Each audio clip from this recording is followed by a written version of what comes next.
right. I dare say we might be live.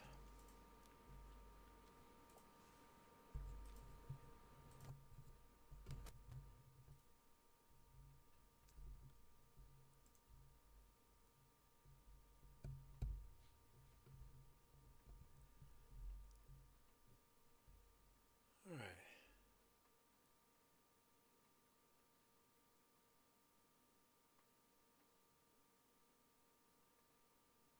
That was for you, Mike.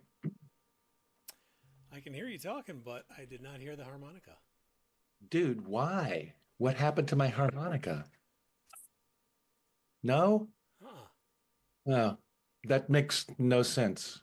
I wonder. I know Zoom sometimes does that. They have like background noise reduction and stuff like that. So I wonder if it's thinking that that's just background noise for whatever reason. I don't know, but I'm working on a new song. The answer, my friend, is blowing in your lungs. Nice. How many tubes must a man blow down before you call him severe? How many times must an RT shout blow before he could no longer hear? The answer, my friends, is blowing in your lungs. I have a question today, Mike. I have Hey, only, hold that thought for a second. I want to go well, through the formalities and all that stuff. My yeah. name is Mike Hess. I am the chair of the ambulatory and post acute care section. This is office hour for our section for the end of January, January 31st. So this is an opportunity for any RT or anybody who's interested in this care setting, particularly lungs in this care setting, to come in, ask questions, make some comments about our goals for the year, things going on, share cool stuff that's going on in this section, and otherwise just kind of have a good time on a Friday. So, all right, Steve, back to you. Hey, so I have a big clinical question I have to answer, and it's really simple. Can you get the same outcomes teaching with video as you do with live, Zoom, or anything else? Because I need to teach people how to breathe. I need to teach breathing retraining, and I think it would be more efficient if I could do it with videos, and I can make good quality videos. But I'm trying to find out, will I get the outcomes? Because I think that's the only way to reach out to like large numbers of people. That's an interesting question. I don't know that anybody's really looked at that before, but I think it's definitely something that we should look at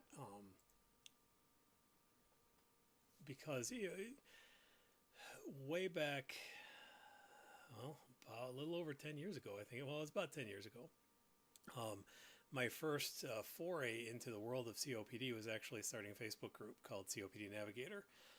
Because this was about the time that the readmission reduction program was coming out and all that kind of stuff. And I thought, well, hey, we should, somebody's going to be looking at this before too long here. And I saw that, much like now, the more things change, the more they stay the same. Our state of education was pretty terrible, and this was back in the arguably the golden era of social media, where we all had high hopes for everything. And I thought, this is a great platform because it's asynchronous communication. It's you can type things, you can use charts, you can eventually started using videos, things like that, and it seemed to work really well. But it's hard to say exactly what those outcomes were. We did a very, especially looking back now that I actually know something about research, it was a very, very, very rough before and after kind of study that did show some increase. As people were in the group, they felt a little bit more comfortable managing their conditions and things like that. So my long way of saying these days, I still think there's a tremendous amount of value in looking at asynchronous communication. We Mm. have at the foundation, we have a bunch of videos for like inhaler technique and things like that. There are a lot of other groups that have those sorts of things. But I don't know that anybody has really studied their efficacy. People have looked at, are they complete information? Do they have, are there medical errors? Are they easy to understand? Are they the appropriate health literacy level? All that kind of stuff.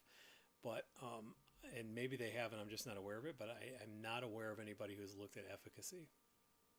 Well, that's what got me started was looking at the COPD 360 app. And I thought, wow, there's these great videos on how to use your inhaler.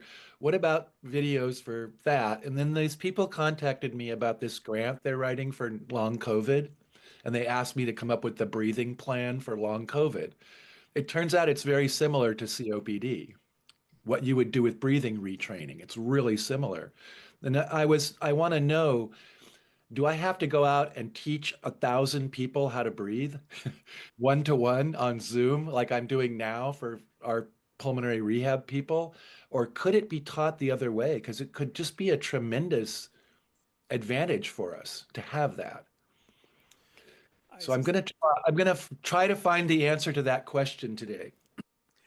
I suspect it's going to depend on your population. I mean, just like there are some people that learn better by lectures, by reading, by doing all that sort of thing. There are probably some people who are going to respond very well to recorded video, but then there are some people that are really going to want good feedback. And ultimately, you're Oh, yeah. probably going to want to have somebody checking in to make sure that the person is actually receiving the message that the video is putting out. So, um, So back in the really old days, the big question at the university was, can we deliver distance education? Will we get the same results? And it was pretty funny because back in the last century, they used radio courses to help people graduate from high school, veterans. You get the same outcome no matter what you deliver or how you deliver it, as long as it's a good quality program in terms of that kind of teaching. So, yeah, I don't know the answer, but I'm going to find it because I mean, I don't know how else I could reach out to a large number of people. yeah, Like, so one of the limitations of the way we do things in rehab is it's almost like the old apprenticeship thing. You work one-on-one with the master and they teach you how to do the skill, and then it's a really slow way to teach. People like it. So our research on the radio, all the classes, showed that people feel like they learn more with a live teacher, but the outcomes were the same for that kind of teaching. They all got their high school diploma just as well as if they went to a night school. And so I'm going to find the answer to this because I think it's kind of the next question. If we can deliver education effectively with video, because I get like 5,000 people look at a video and they comment on it and they react to it. And so I just think that that could be something. well, and the other nice thing about that is it can be repurposed. I mean, you can have video on the web, you can put it on a little flash drive. I mean, there's a lot of ways to disseminate that, whereas not everybody is comfortable with the Zoom, Teams, etc. So, yeah, I made a green screen. I painted a wall green, and the kids are going to teach me because, like, I could put up courses too, like on pulmonary rehab with PowerPoint. And then if something changed, like a new medication, you could fix it really easily. You could just fix that spot. Like we've got a bunch of new COPD meds right now. yeah, Not and not too many people know about them. I do know if nothing else, I think I think that would be impactful. Even if even before we find out what the outcomes are, because I know there's been that guy. What's his name? The respiratory tutor that AARC has been kind of partnering with on some content. That he has, I think, more of a like a digital smart whiteboard kind of thing, and he'll do a lot of formulas and stuff like that, and those kinds of videos. So it Mhm. seems like those have been pretty popular and they get traction. So I think that the concept is sound, and even if they aren't necessarily the clinically significant outcomes or things like that, you're at least getting people to start thinking about, well, am I doing my inhaler correctly, or am I breathing properly, or am I doing XYZ correctly? So yeah, Then Keith Hopper told me he said, you need to start doing micro learning modules. And I said, well, I looked at the ones on AARC. I don't actually know how to do that. He goes, you don't need to know how to do it. It's like a thing, right? Like you get set up with it and you just do it. So he told me he'd help me with that because I thought that might be kind of fun too, because people like skizzy little cute short things, right? Our attention span is shorter now than it was in the 80s. So might as well play to the audience, right? oh yeah, whatever happens to TikTok, I think the concept is here to stay. Yeah, yeah, I believe you're right. All right, well, welcome Well, everybody yeah, else. the other thing that came up, Chris, is these people in Hawaii want us to do rehab. And my ongoing exercise class, the maintenance class, is at 10 a.m. on Tuesday. That's 7 a.m. in Hawaii. So my exercise physiologist is making videos, and I thought, well, everybody would like to have a live teacher, but I could do this so that you could exercise whenever you want.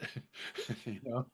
Believe me, I started my day with an 8 o'clock meeting because a lot of folks were in Europe, and it was a 2 o'clock meeting for them, which was fine. But it's a little bit earlier than I'm used to getting up these days, so working from home. So, It's like the brave new world is time zones. all right. Well, it's good to see some other folks on the call today. Appreciate everybody coming out and helping to grow the audience here. This is just something I'm trying to do for some engagement throughout for the section in general. And then also, I think hopefully it'll benefit some the AARC in general a little bit more, and just kind of give people a little bit more path of engagement. So, Linda, Lori, Marianne, welcome, happy Friday. Thank you, Mike. And actually, what I should also do is if you are watching live on LinkedIn, there's the link. I'll throw a comment in the chat. You can follow along there and drop questions and comments in the LinkedIn chat. We're also also have this going on YouTube. I'll put a link there. I don't know if it's really going to help out anybody if you're already watching it on LinkedIn, but we've obviously we've got this Zoom situation going on, so there's a link for that in the chat. You can watch on YouTube. Tried to get this going on Facebook for some reason. The Facebook live streaming is being a little sketch today. It's been a minute since I did any live streaming on Facebook, so it's apparently not playing very well with my streaming software anymore, which is as soon as it was always the historical way. I used to do this pretty regularly again when I had that COPD Facebook group. And just as soon as I got everything squared away and knew where all the buttons were and the clicks and everything else, they would immediately change the format of the streaming page and all that. So it was very tough to get a handle on that.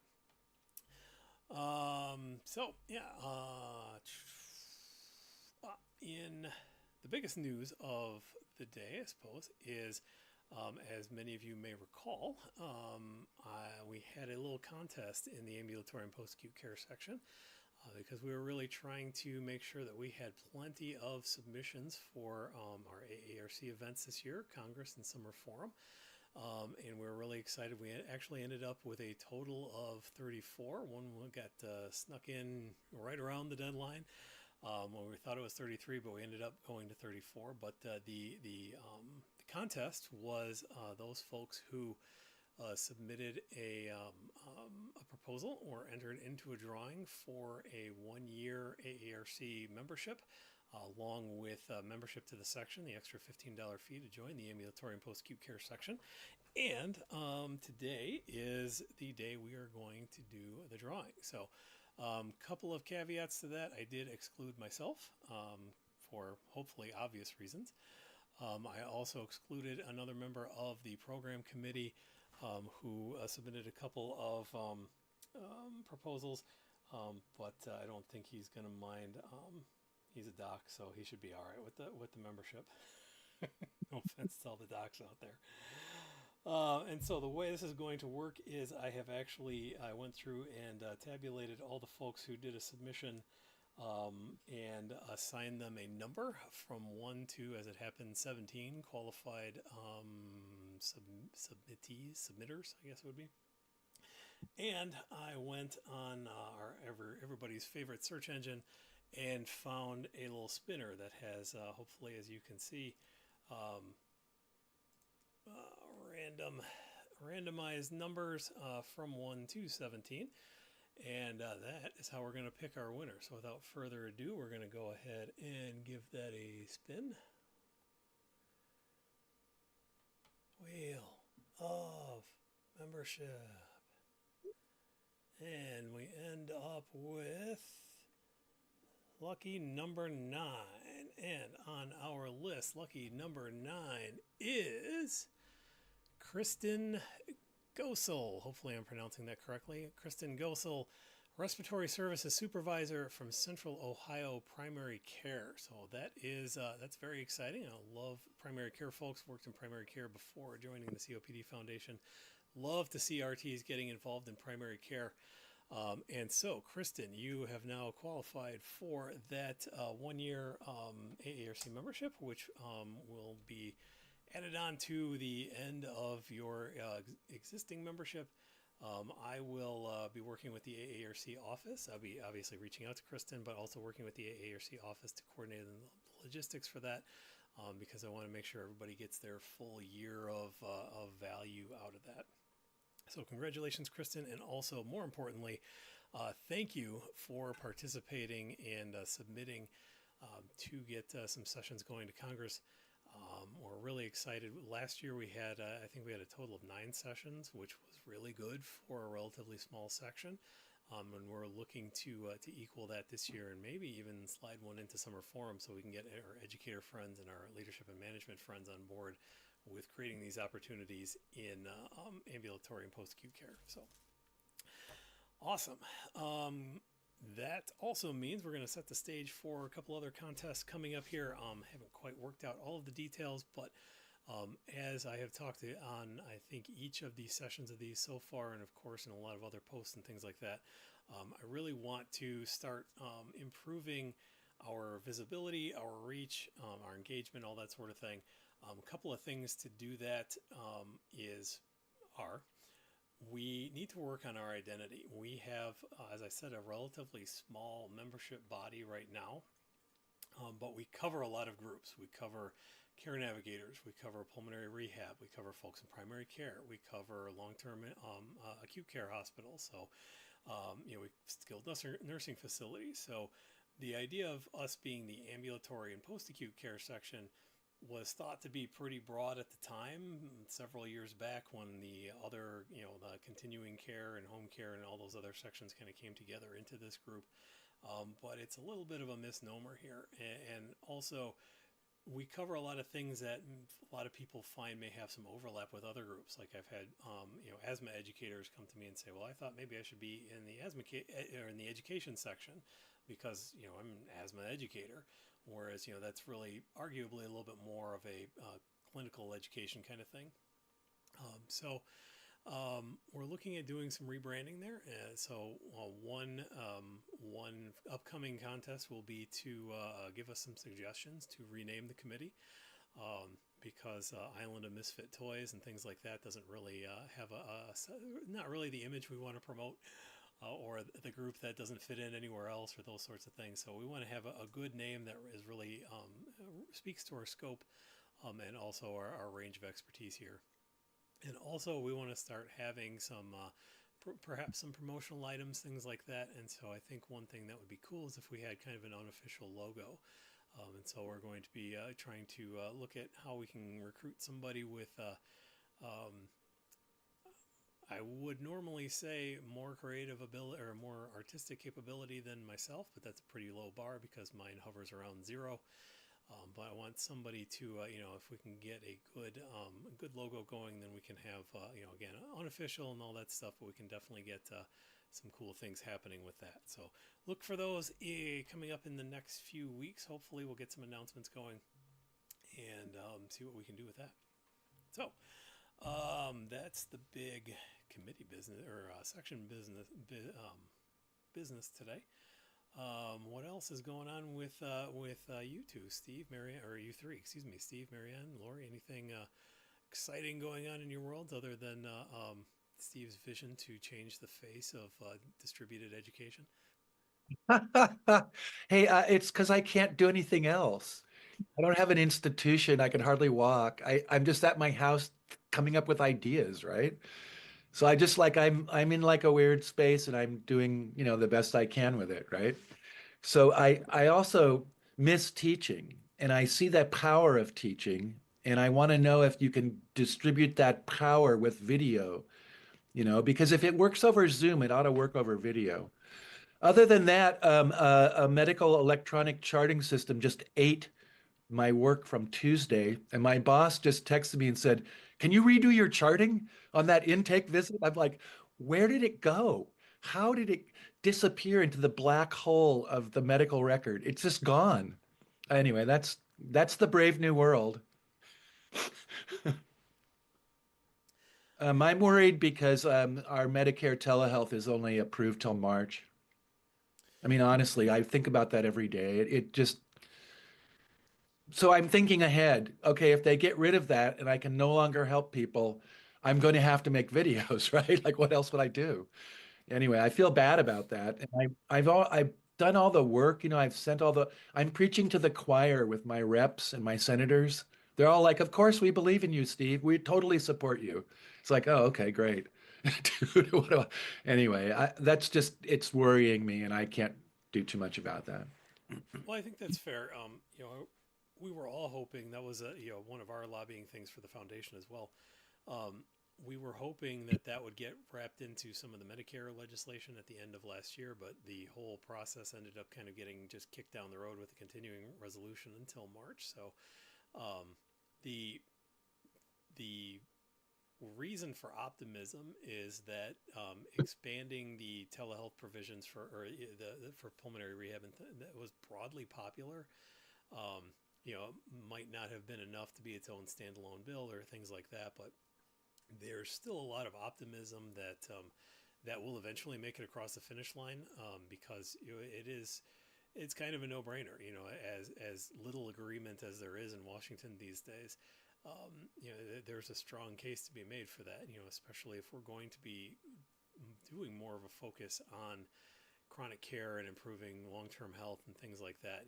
Again, improving access to that is pretty straightforward.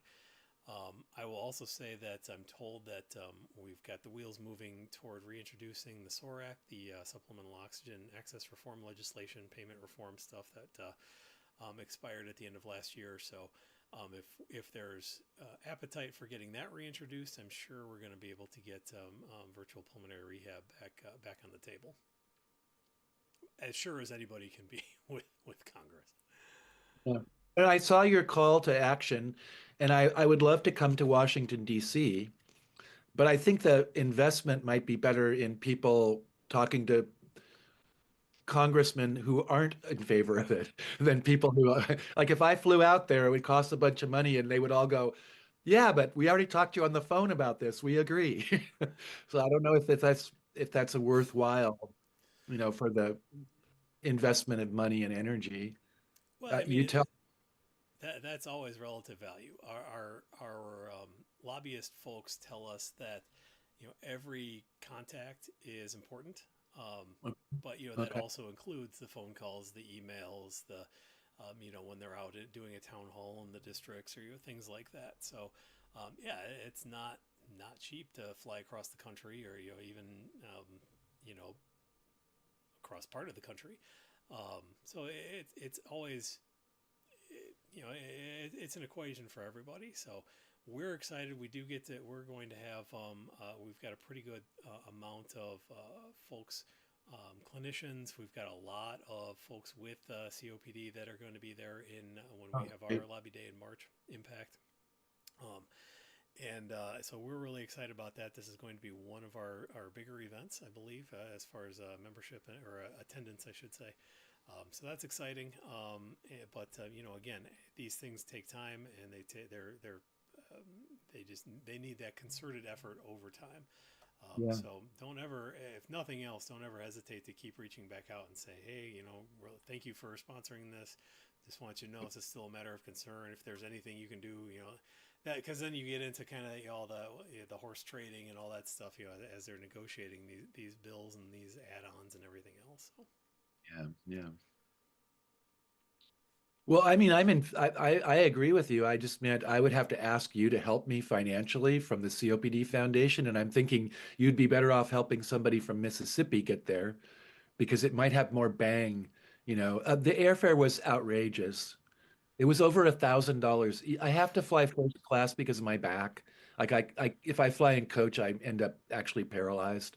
So it was like over 2 grand just to go to Washington, D.C. And I was like, wow. That's crazy, right? But anyway, I'm going to try. I'm going to work on it and, see because time windows. I have 2 conferences I'm speaking at in April. So that's a good time right now to go do something. But if I can't go, I'll just call them on that day and try to be present in spirit. Yeah, we'll have lots and lots of other opportunities to do that. I mean, like I said, the SORAC legislation, we're going to be, I'm sure, last year alone we had three or four. We had our main couple of campaigns from the different organizations, but beyond that, we had a couple of times, like around World Oxygen Day, we tried to organize some call-ins, stuff like that. The AARC is going to have the virtual or the Hill Day. I don't know exactly when that is this year. I'm not in that loop specifically, but Yeah. Yeah. there are boatloads of opportunities to call, to visit, to do all those sorts of things. Maybe I'll make a video and send it to them. There you go. Who knows, right? Whatever works. Marianne, what's happening in your world today?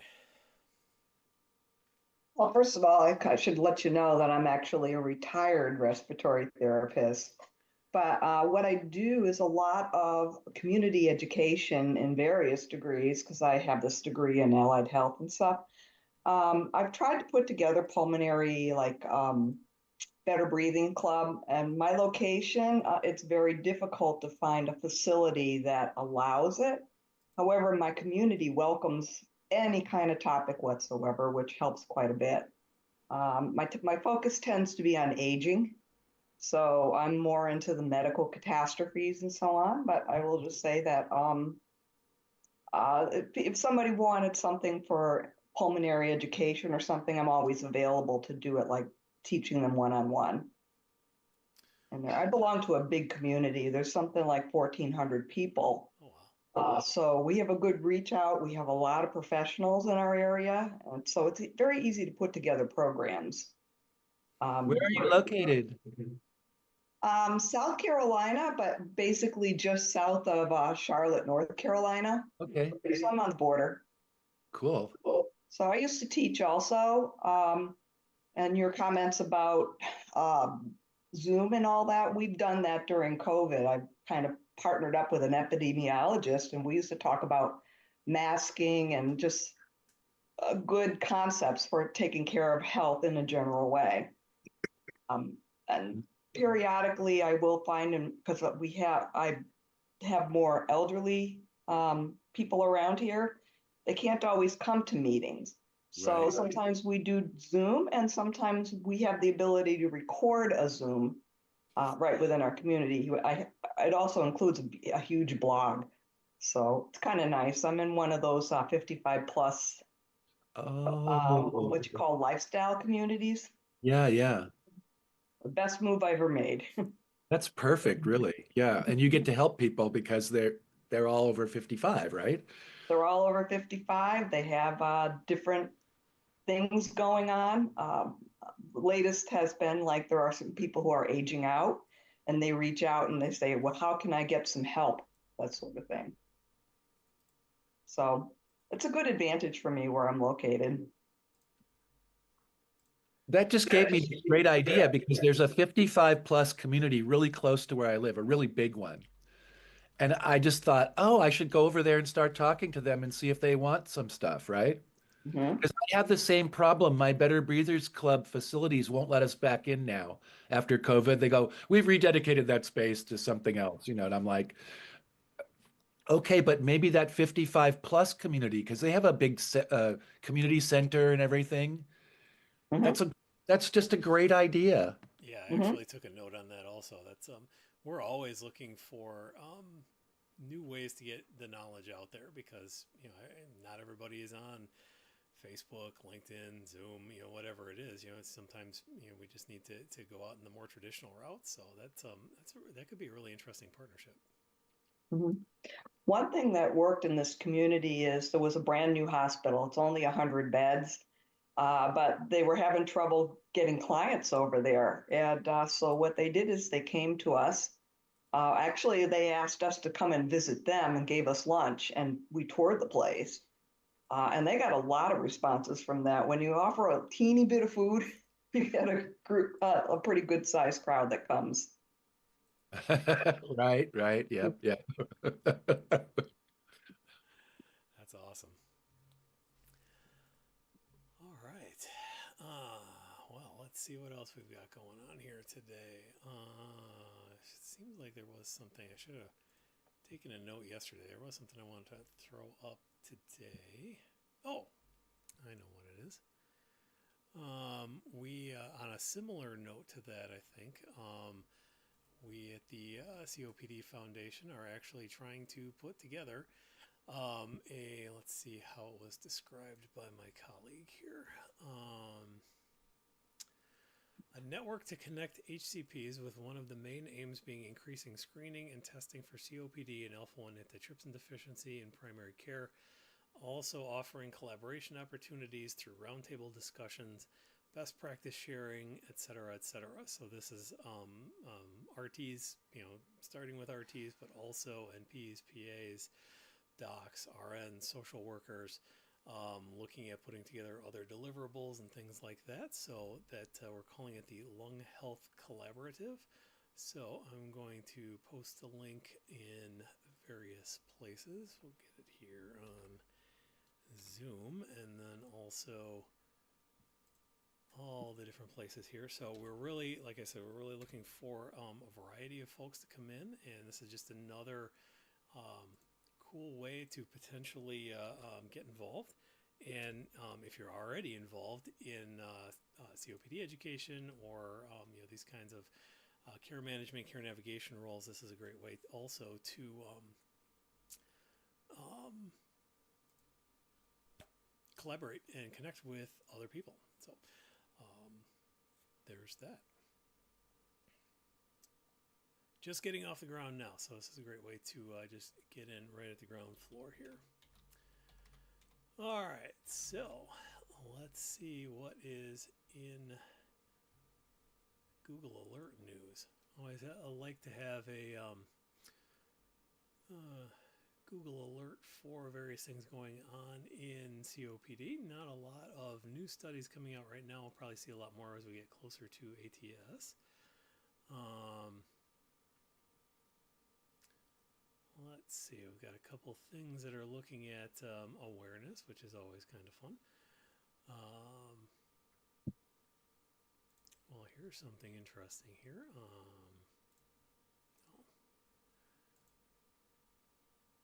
I can't access that on my computer because it is apparently like a Kindle file, ebook file. But apparently the group looked at effectiveness of a harmonica integrated telesupervised home-based pulmonary rehab. Let me see if I can copy and paste and see if I can just see that article somewhere. Cool things happening in live TV, huh? There's a PDF. Let's see.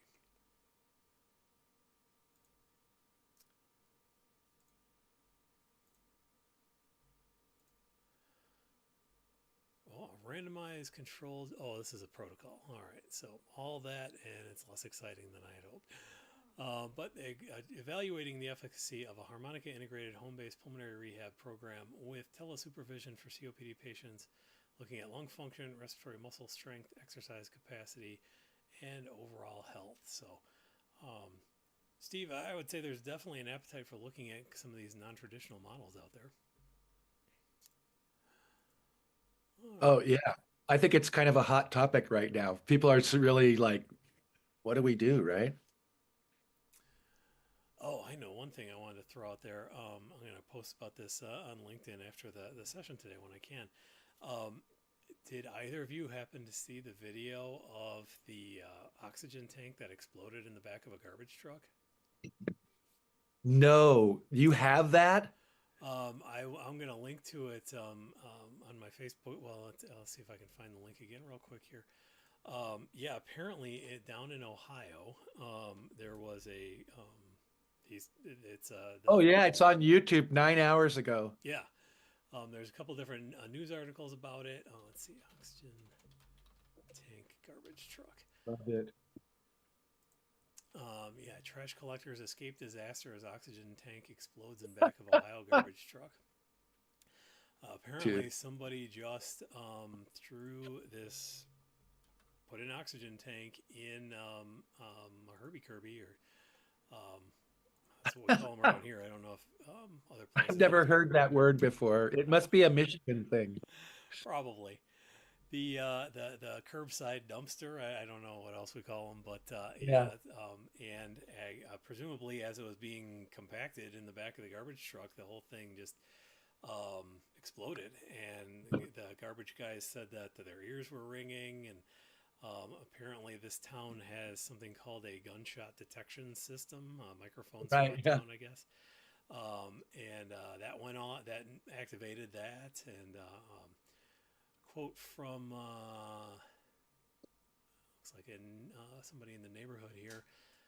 Sounded like a bomb went off. It was chaos. There was trash everywhere. So just again the yeah. Here's a quote from one of the Whitehall police detectives, Whitehall City police detectives in Ohio. Something we definitely want not only the person who did this, but also all of our community members to be aware of. There's some things you are allowed to throw away, and other things you are not allowed to throw away in your trash.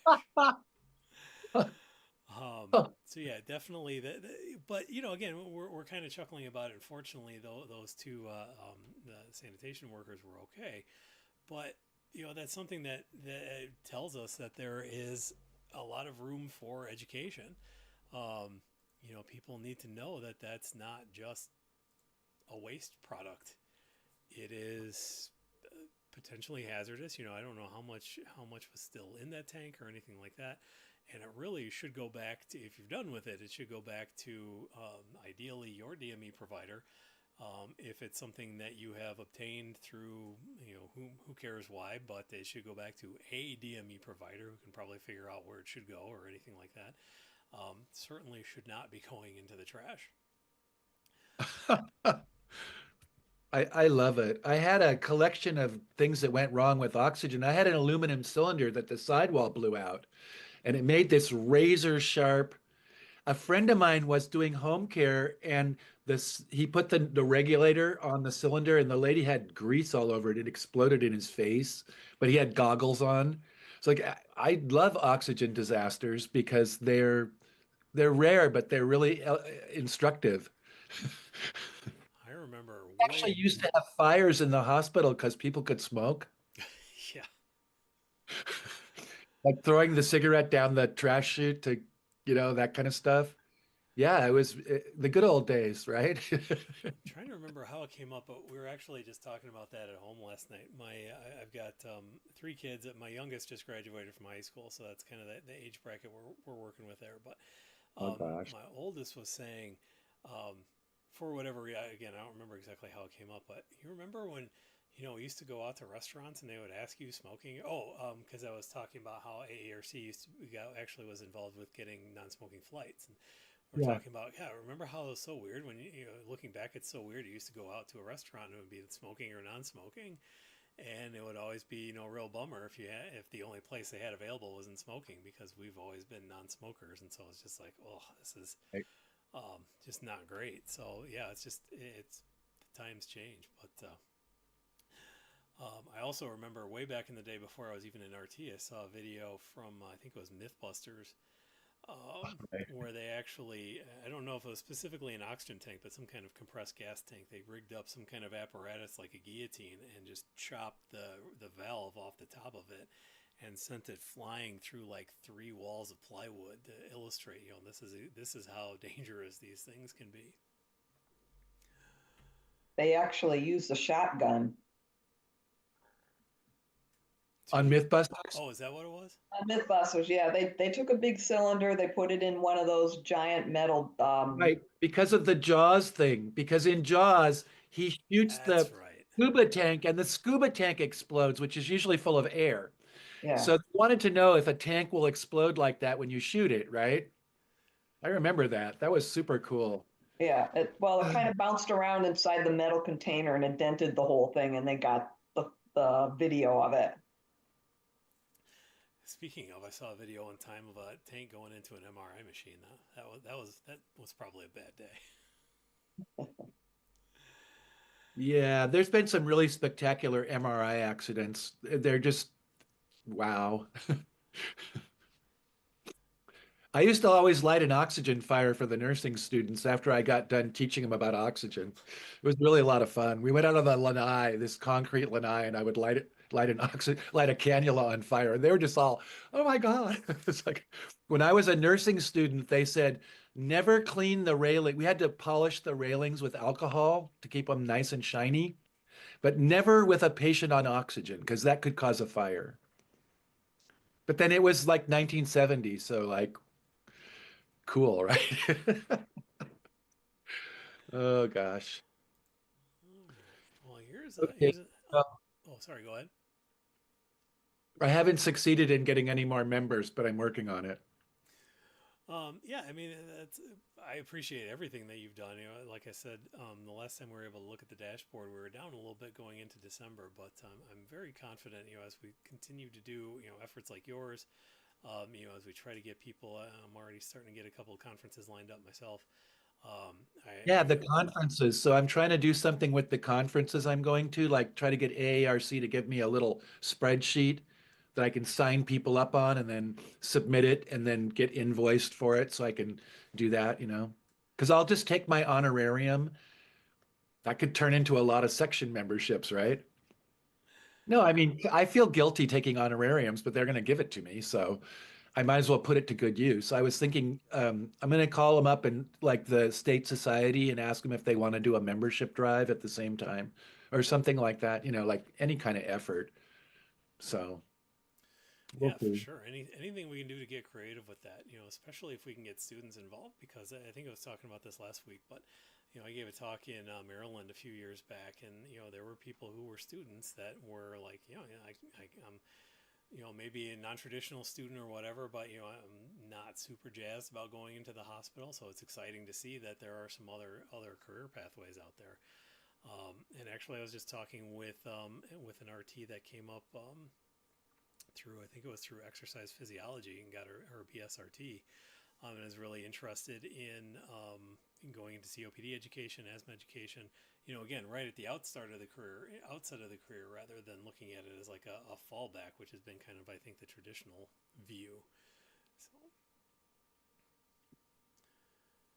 but so What shocked me when I offered to students is that only a few of them took me up on it. So it shows you a different problem. Like they don't even know what this is enough to join it. yeah, Like if I'll give you a free membership, and they go, no, that's okay. Like, really? Wow. More education needs to be done here. well, and I think we're looking at that. I'm hopeful that I think there was a lot learned during the pandemic, and again we've got a lot of new leadership, a lot of different views and things like that, and I think that there's a greater openness to trying some new and creative things. We've got more specialists in some of these positions now. I've spoken with our lead on membership, Monique Kimmel, and she's got some really interesting ideas going forward. It's just a matter of getting stuff off the ground. I've been in this Yeah. role for a couple of months now. I'm really starting to get an idea of where we want to be in the next 6 months or so.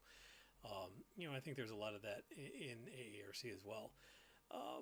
There's a lot of and I think at the risk of sounding like a back in my day kind of guy, there's a difference now between back in the day, and again I'm not necessarily saying this was better. I was like, well, you do this because that's part of being a professional. And it was just kind of this amorphous kind of thing. It's like how we talk about Right. loyalty to an organization, or to companies and things like that, or you do your 40 years and you get your gold watch and all that kind of stuff. But I think there's been a big shift from that, especially in more recent years, where it's like, okay, that's cool. That is part of being professional, but there are a lot of other things that go into being a professional. And now that's another $100 that we're looking at inflation, these fees and those fees, and all those other things, and they do add up over time. And what are you getting for that fee? And I think the value proposition has changed. And again, I'm not Yeah. saying that's Yeah. good, bad, or indifferent. I think it's just, well, It just is what it is. yeah, It's it's a just different, different. hey, it's a different century than when I started. However, what I will say, when I started, I didn't learn anything about AARC in school. I never heard of it. Oh, I found out about it by accident because some therapists were talking about a conference, and I go, "What's that?" And they go, "Oh, AARC." And I'm like, "Oh, really?" So I don't know, I mean, I had thought things were better since we don't have fly-by-night tech programs like I went to, but I don't think it is better necessarily. And I don't know because we always did a dog and pony show at the beginning of school when they started with we had everybody from the community and we talked about the association and they all joined. I mean, it was just because it was just an expectation. well, and that was my experience. And this is going on 20 years ago. Well, actually, in school it was a little bit over 20 years ago. Um, our clinical director and our program director were both heavily involved in our state society in Exactly. AARC in general, and it was like, yeah, you're going to go to our in Michigan we have a conference in the spring. You're going to go to the spring conference. You're Right? going to become a member. This is well, again, you will eventually become a member of AARC because I don't think they had student memberships at the time, or Yeah. it's fuzzy. These are just things that you should do because and honestly, it was kind of a hook because we all had a great time when we went to the spring conference. And it was like, yeah, this is what being a member is. You get to go to parties and you get to Yeah, hang but out with that's the whole experience you're supposed to give the students because when you do that, they like it. yeah. I mean, but I don't know what's going on because I've been out of it for a decade. So I went back and I went, oh, what's going on? Why aren't we doing this still? So I don't know. And I did talk to Bill Galvin because he's a friend of mine at CoARC, and he goes, that's really up to the schools, Steve. It's not CoARC's. And I'm just thinking, really, CoARC doesn't have a mandate about professionalism. Like, okay, fine, whatever. I get it. You only check boxes off. I just think that for me, what it is, it's about the culture of respiratory therapy. So you're trying to create a culture. And so in Hawaii, it's easy because it's like a terrarium, right?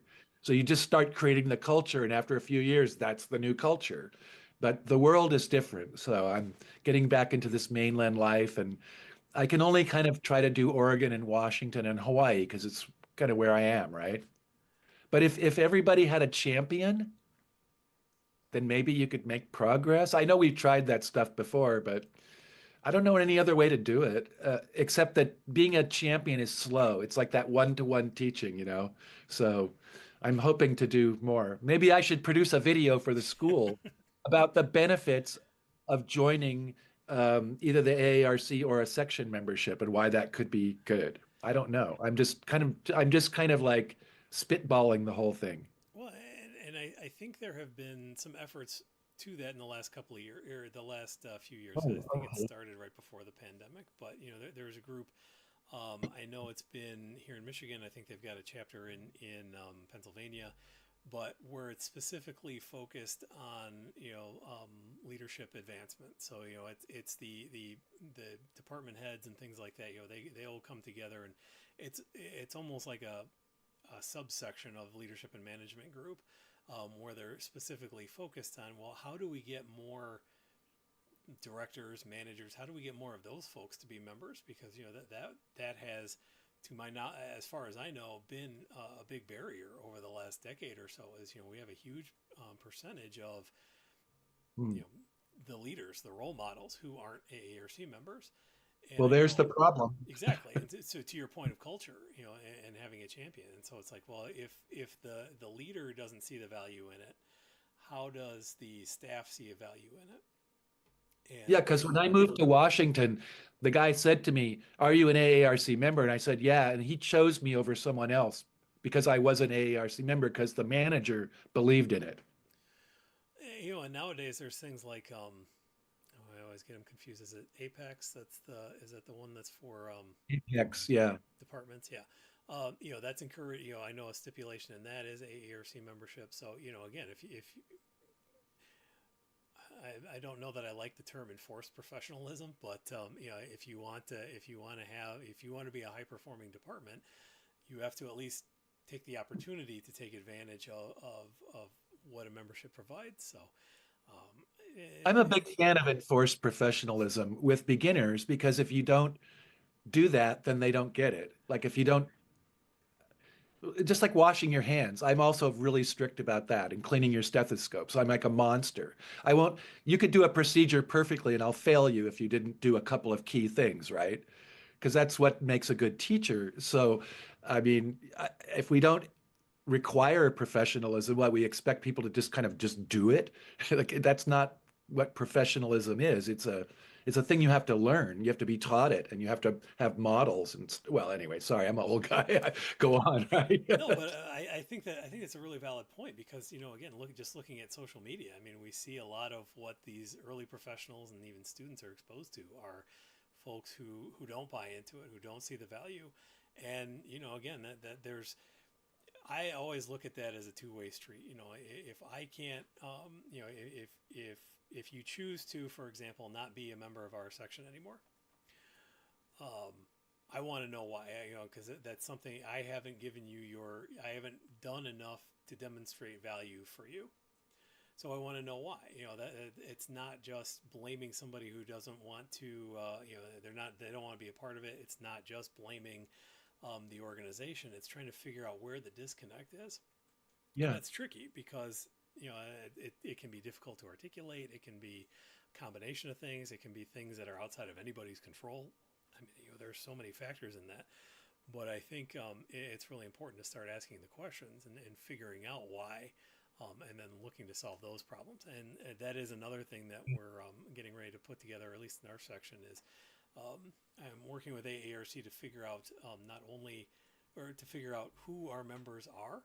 What percentage of our group makes up, is in LTAC? What part of it is pulmonary rehab, so on and so on? What part is home care? But also, what do you want to see? Because what looks like $15 of value to me may not look like that to you or to that therapist or to that student over there.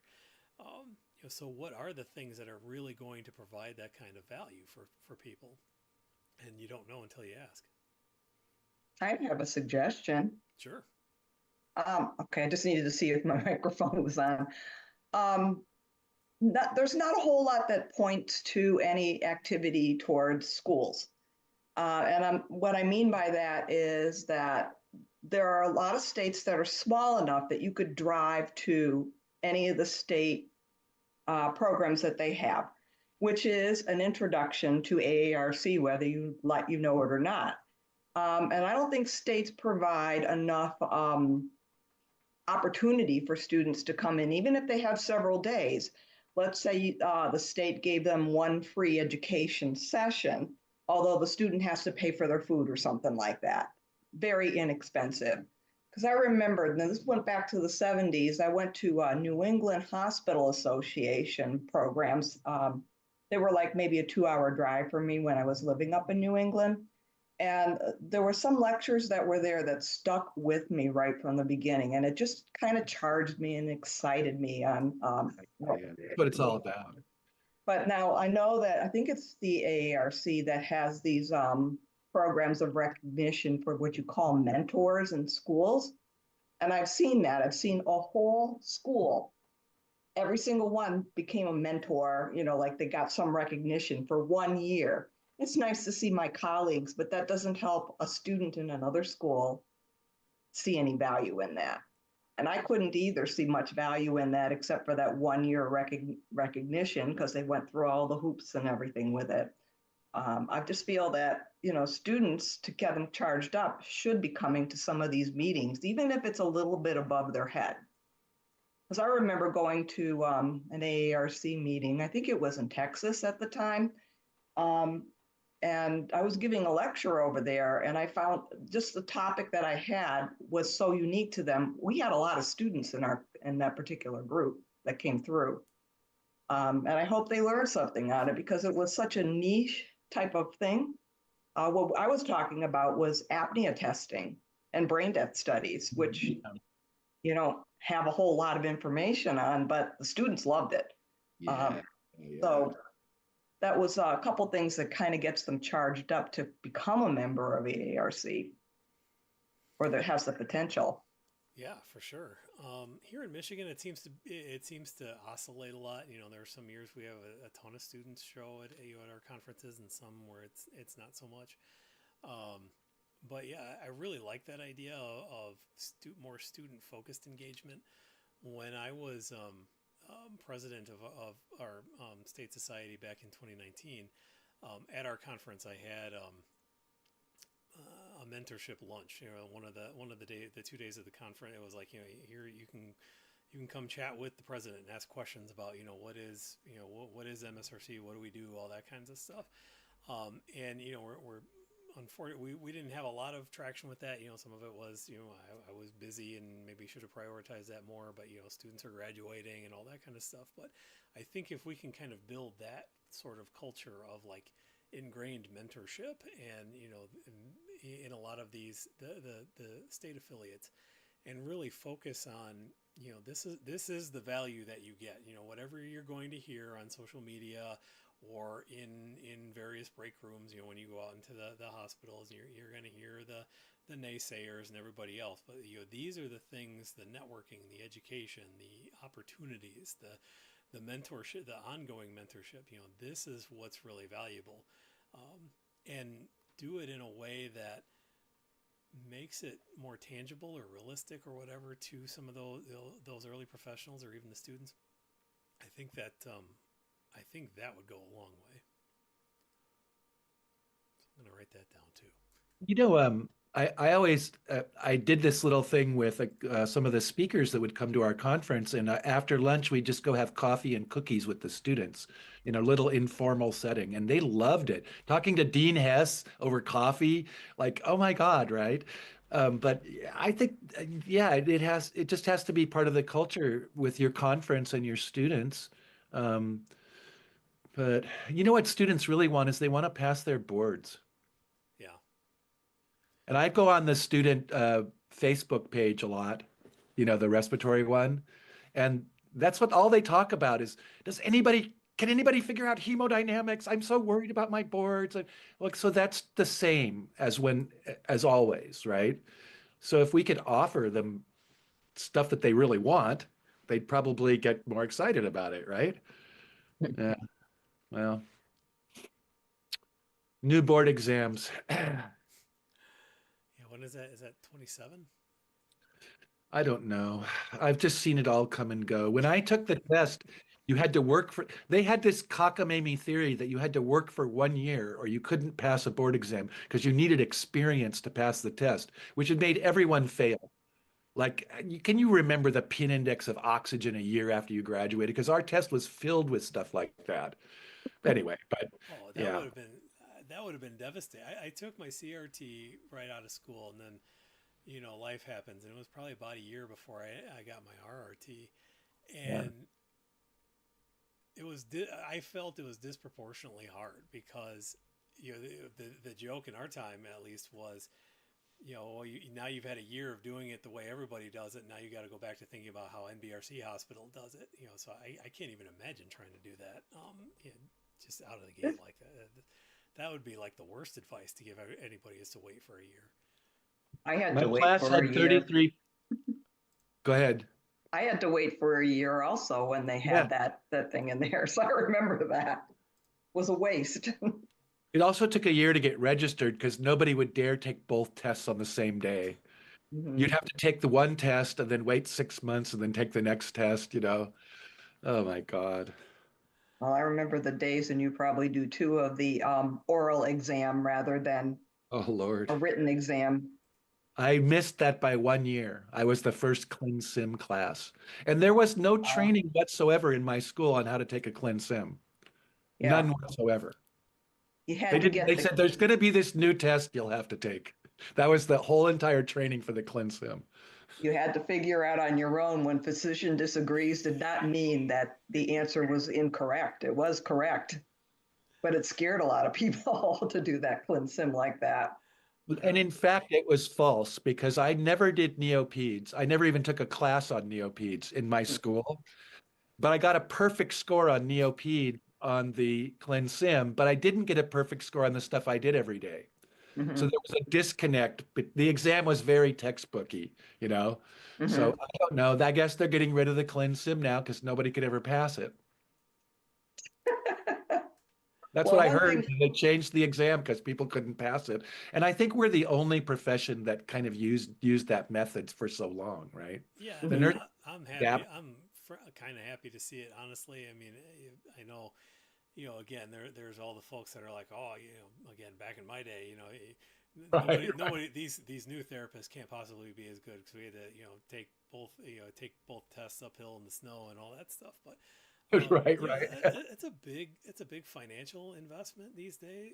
Well, I don't know what it was back then, but it's a big ask for people who are just starting out, probably relatively young.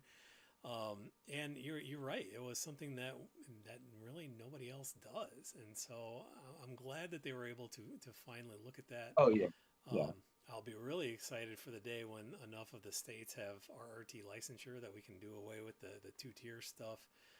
We Um, should be close. I mean, we should be close in terms of training, but I don't know if we're close in terms of the political will to do it, right? that's the thing. It's got to be in the licensing law, and that's what's lagging behind. Yeah, Um, most people made a mistake with that. They geared up, got their license, and then they stopped participating.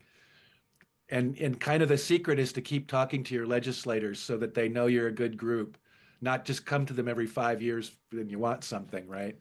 Well, and Yeah. sometimes it's just a matter of other timing too, because I know we were looking at doing that a few years back, and we actually were advised that this probably isn't a good time because the last thing you want to do is open up your licensure law under a regulatory unfriendly administration in our Right. state, because that we have, again, maybe lack of foresight or whatever. We had one where everything is done as part of the law rather than as administrative rules.